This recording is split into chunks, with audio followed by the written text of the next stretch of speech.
15 hingga 35 km di atas permukaannya, bumi kita diselimuti oleh suatu gas yang berfungsi sebagai pembatas antara bumi dengan radiasi sinar ultraviolet dari matahari.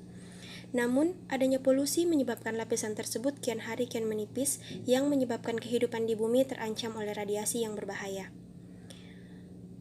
Bumi kita disusun oleh 6 lapisan atmosfer, dan gas ini dapat ditemukan pada lapisan kedua, yaitu stratosfer.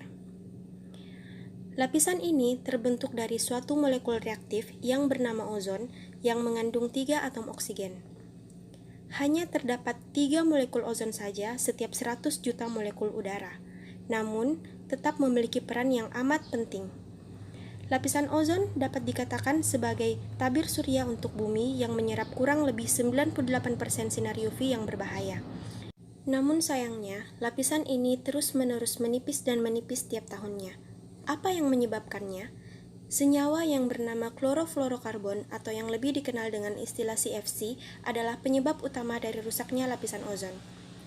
CFC merupakan molekul yang mengandung karbon, klor, dan fluorin. CFC ini biasanya ditemukan pada alat pendingin, aerosol, dan produk-produk plastik. Ketika CFC terkena sinar ultraviolet di atmosfer, CFC akan terpecah menjadi senyawa, yaitu klorin, lalu kemudian bereaksi dengan oksigen pada ozon dan memecah molekul ozon. Ketika molekul ozon pecah, maka rusak pula lapisan ozon tersebut. Kerusakan pada lapisan ozon ini umumnya dikenal dengan istilah lubang ozon.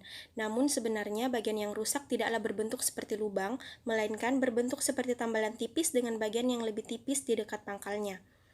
Di Antartika sendiri, lapisan ozonnya telah terkena polusi sejak pertengahan tahun 1980-an. Suhu yang rendah menyebabkan reaksi perubahan CFC menjadi klorin meningkat. Sekitar 90% dari CFC di atmosfer merupakan emisi dari industri. Pada tahun 1989, Montreal Protocol telah melarang produksi dari substansi penyebab penipisan ozon ini. Sejak saat itu, jumlah klorin dan zat perusak ozon di atmosfer menurun. Namun, tidak menutup kemungkinan bahwa jumlah tersebut akan kembali meningkat seiring dengan perkembangan industri dan teknologi di masa yang sekarang. Untuk itu, diperlukan kesadaran kita untuk menggunakan produk berbahan dasar CFC secara bijak.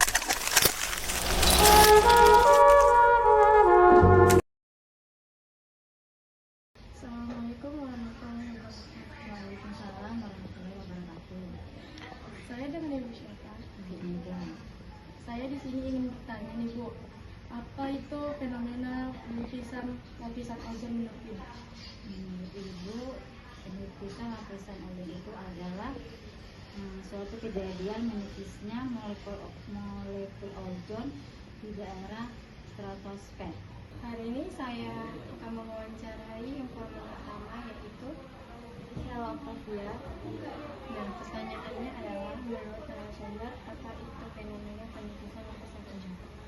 Penipisan lapisan ozon adalah fenomena berkurangnya konsentrasi ozon pada lapisan stratosfer.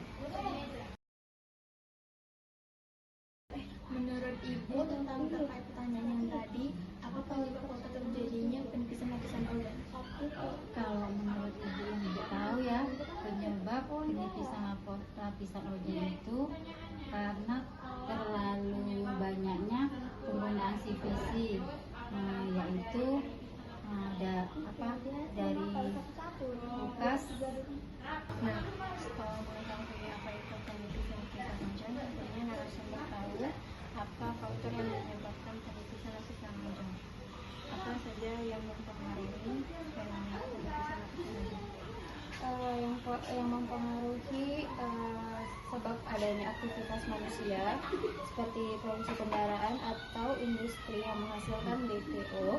Lalu BPO itu akan naik ke stratosfer dan menyebabkan penipisan lapisan ozon. Apa menurut Ibu dampak dari penipisan lapisan ozon? Menurut Ibu, dampak dari penipisan lapisan ozon yaitu semakin tipis, maka radiasi sinar ultraviolet meningkat dan suhu bumi akan meningkat atau pemanasan global. Saya ingin bertanya Bu, bagaimana cara mencegah dampak fenomena itu terjadi? Kalau menurut Ibu ya, cara mencegahnya bersangkutan.